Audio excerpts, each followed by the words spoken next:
abakyala n'abaana mu ssaza ly'e Kyaggwe. Olwaleero tutaddeko wano ku ssomero lya Agape Christian Secondary School e Kyungu okulaba engeri ki abaana gye beeteeseteeseemu okwaniriza minisita waffe atutwala mu kitongole. Era abaana basobodde otukubiramu kuzimu ennyimba ze bagenda okuba olwo olunaku.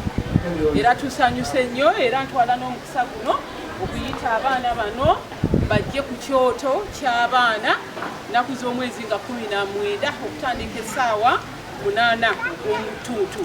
Bannange twebaza director w'essomero lino omwami Nsubuga Hodge, seera kino ali mu America, naye tumweyanziza nnyo tweyanzeege okulaba nga bavugiridde omukolo gwaffe n'okutuwa esseddume y'ente ennamba n'abaana abagenda okuba ennyimba naffe tukyakale nabo kwolwo olunaku.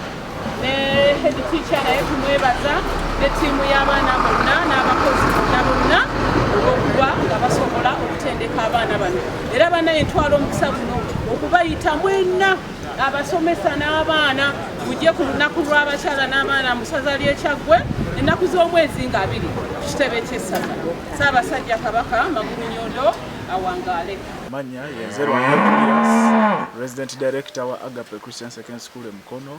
Fenga Agape twagala nnyo okunyigiriza n'okumanyisa abayizi baffe biki ebigenda mu maaso obwakabaka obwa Buganda n'olw'ensonga yo ku lunaku lw'abakyala olugenda okubeera mu Kyaggwe.